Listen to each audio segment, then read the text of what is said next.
I'm Jennifer Vatsa of Belladonna's Botanicals, and I want to talk to, this is a real talk today about mental health and depression, so I'm going to put a content trigger warning there if that's something that, because it's a sensitive subject, if that is something you find triggering or upsetting, I would have, it's up to you whether you want to continue to watch the video or not.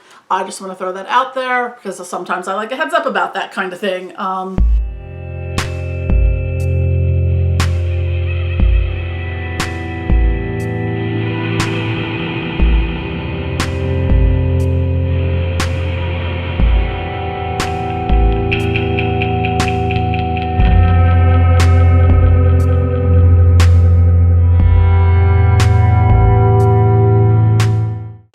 But anyways, so what I wanted to talk about was what I've been going through. Some of you might be aware as you've seen my social media posts and things about my GoFundMe campaign. I'm going to get a little more into why I'm doing that.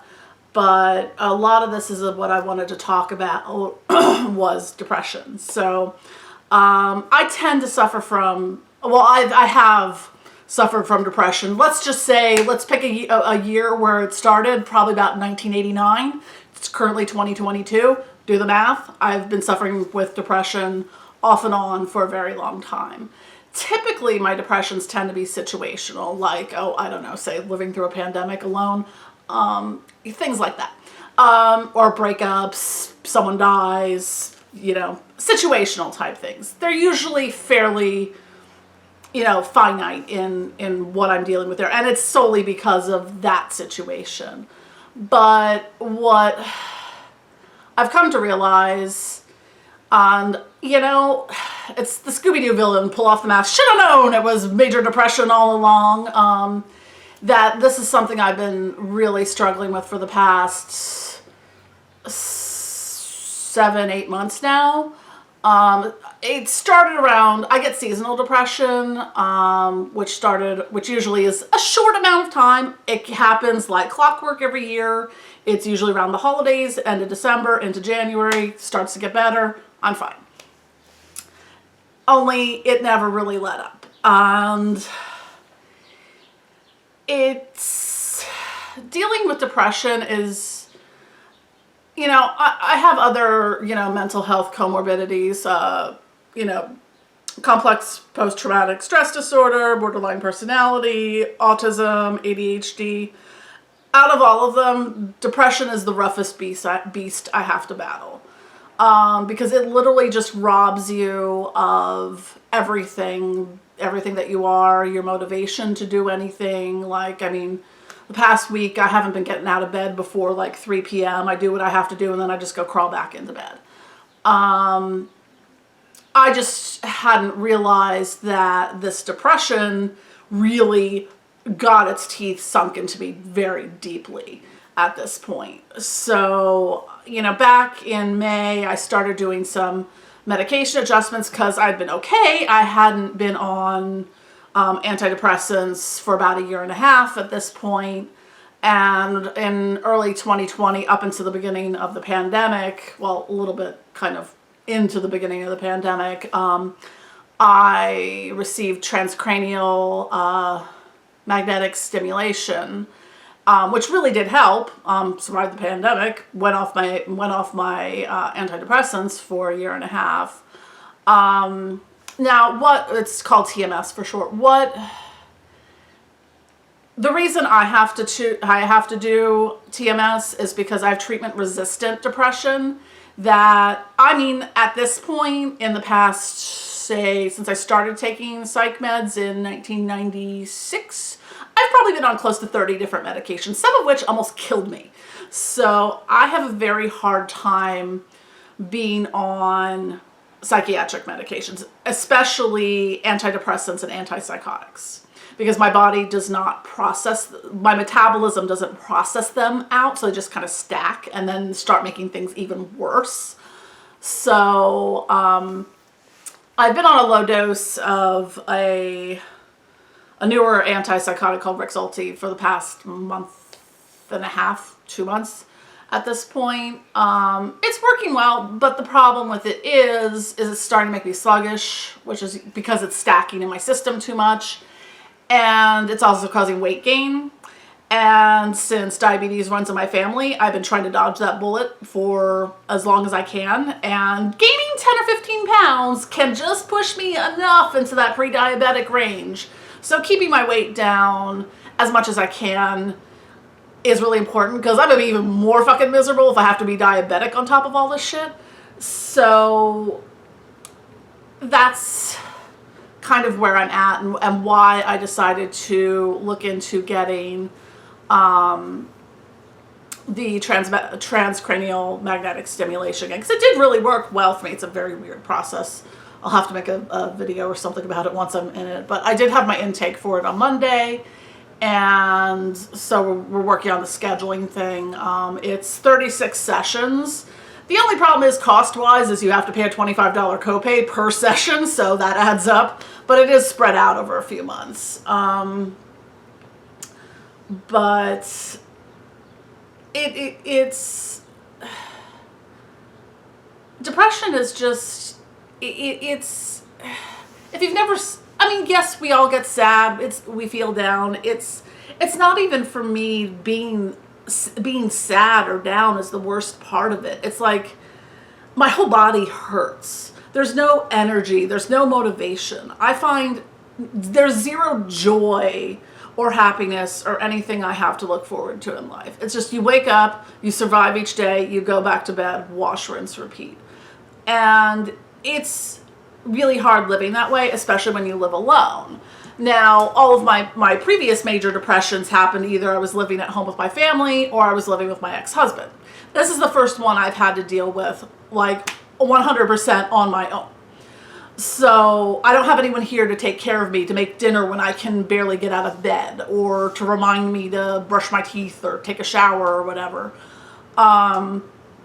Because it takes so much out of you just to be conscious every day. And some days are better than others. You know, I've been sleeping to about 3 o'clock in the afternoon for the past week or something like that. I get what I need to. I tend to be more of an evening night person, so I feel a little better then.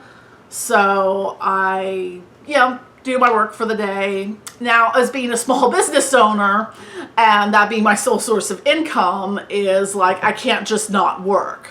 So I have to, fulfill my orders that come in. I have to, restock and make things on occasion and things like that. So it's a horse of a different color. I mean, it was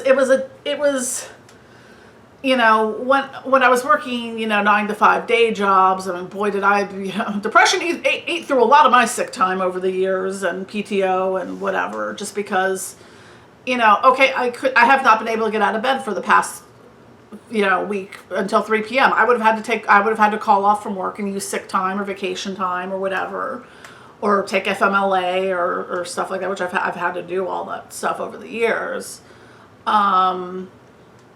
It's just, I didn't quite realize how deep into the depression that I had gotten. Because, it sort of started with my seasonal depression, but it never lifted. And there was a lot of situational things that started happening on top of that. I was dealing with, granted, as we look around and see the prices skyrocketing on everything, it's that impacts small business owners a lot. I mean, because, okay, gas is, depending where you're at, anywhere from $5 to $10 a gallon in the United States right now. Food is ridiculously expensive. People aren't, necessarily spending money on witchy shit. Self-care maybe, but I have noticed a marked decrease in sales as the inflation on everything else has gone up, which doesn't help. I got slapped with a huge tax bill, which didn't help. I've got that I've paid some of what I owe for 2021. The rest is on a payment plan. Trying to keep up with quarterly taxes, which so far so good. is okay, but it was a lot of stress to get to that point because I had to do. I wish someone told me how much inventory impacts your, what you owe in taxes, because it was like, sure, you may have, $20 in your account, but, all those things you use to make your products and all the products you have upstairs in your storage room before they're shipped out, they're like, well, according to this, you've got $50,000 in cash on hand, so we're going to tax you on that. I don't understand tax law. I don't understand how it works. I'm like, would you just tax me on it when I sell it? I don't know. I have accountants. They deal with that shit. I'm starting to understand it better now, but that was a huge stressor from about March to May until end of May, until I got at least the quarterly tax part of it sorted out, and discovered I was autistic. Back in March. I'm like, well, that makes a whole lot of sense. And oh, great, more ways my brain doesn't really freaking work. To try to figure out with everything else that's going on. Also was, was diagnosed with my chronic back pain issues, which is a multitude of degenerative spinal conditions, bone spurs, disc slippage, some arthritis, I think. But, I have to get spinal injections for that, because again, it was like, well, medication or the spinal injections. The medication is one that I'm going to have issues with, because I have issues with so very many medications, which if you're on psychiatric medications, and you have a good psychiatrist, ask them about getting, and you've had trouble with medications, ask them about getting genetic testing. I forget what it's called, but it literally tests your DNA against all the different psych beds to see how your body will react. I mean, basically you get the red light, green light, go kind of chart of, don't take this ever, it will kill you, to, okay, these are the ones in the yellow, you'll probably be okay, but you're going to have some side effects. These ones should be fine. And, it's, for me, I'm fine. I managed to be also an ultra rapid metabolizer with some things. So I could take 12 Valium and be perfectly fine. Whereas other people might end up in the ER. But I'm a poor metabolizer for antidepressants and antipsychotics and mood stabilizers, apparently. But there's some medications I'm okay with. I'm great at, my friends will attest to watch Jen get drunk and be like, I'm completely sober. Oh, wow, I'm really drunk. Okay, I'm completely sober again within an hour. So, so certain things go in and out of my system really fast, and other things just kind of pile on. So I highly recommend getting that done, because when I talk to my psychiatrist now about medications, we can look at that list and go, okay, here are your options. Let's see, we've got all the things we've ruled out that you can't take because you've already taken them and they didn't work. So to that, okay, so we've got this tiny little list of things that you might be able to take. And even then sometimes I tried taking another newer antidepressant, which is a SNRI instead of SSRI, which SNRI is instead of the selective serotonin, it's a norepinephrine reuptake inhibitor.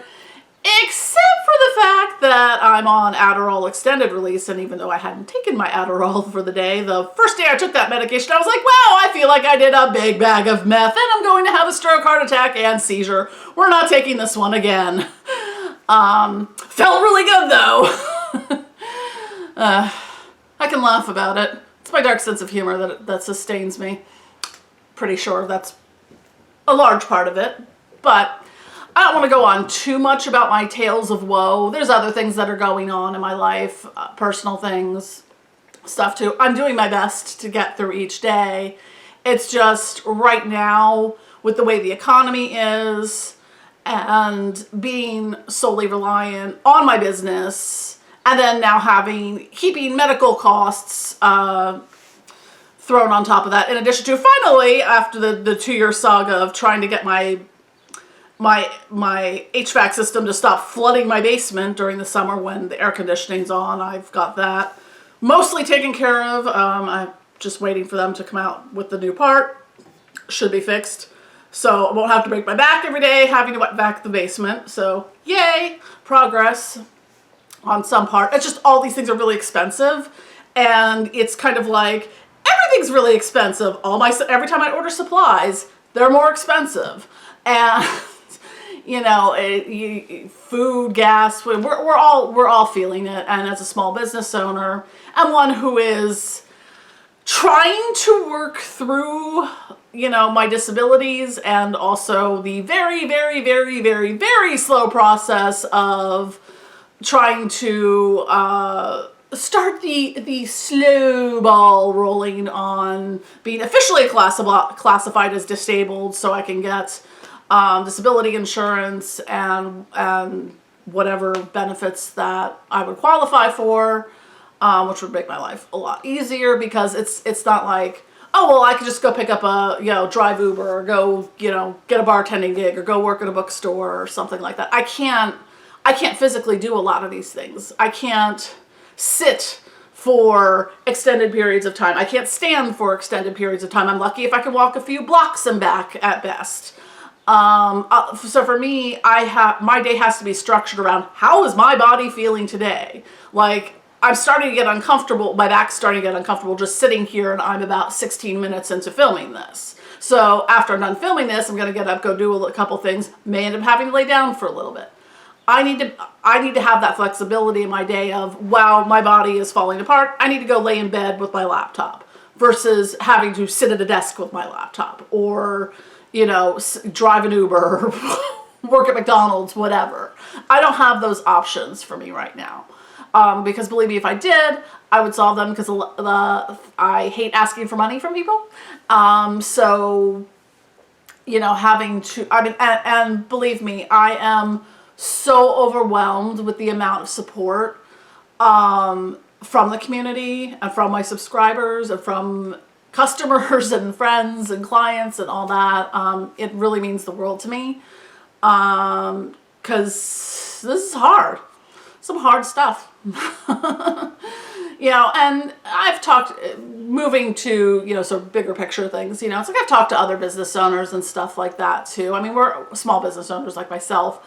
We're all struggling with things where, where we ended up at the end of 2021 and our planning for 2022, it's like, well, we've got projects and collaborations on hold because we can't, afford the upfront costs for them, or we've got, we've had to whatever our planning was for this year just went out the window. And I kind of screwed myself on a little bit of that, because I invested in some stuff in advance for new product lines and collaborations and releases and things like that. And now I'm like, I could use that money right now.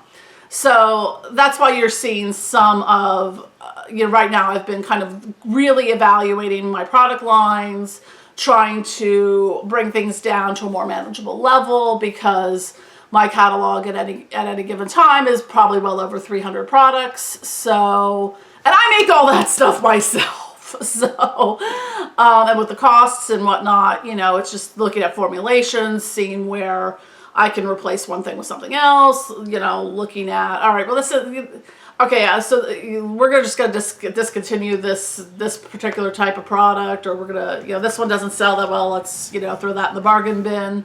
So I've been doing some of that, and, just trying to make things a little easier on myself going forward. Yeah,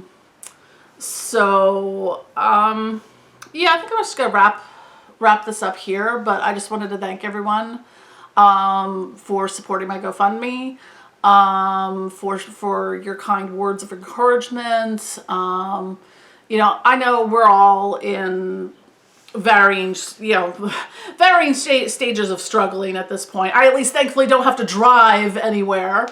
I don't have to drive to work, because currently it costs about, the last time I filled up my gas tank was about $70 to fill up my gas tank. It's probably going to be closer to,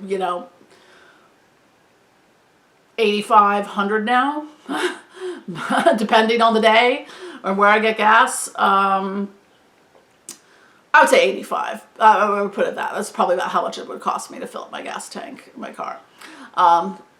But, I've cut back on a lot of things where I can, and you know, doing the best I can do to get through this. And you know, fuck capitalism. I don't know. I got nothing, guys. Anyways, thank you for watching my video, and you know, if you're suffering from depression, definitely reach out to someone. Reach out to your doctors, your healthcare providers, your family, your friends. Get the support you need, and just do your best to get through each day.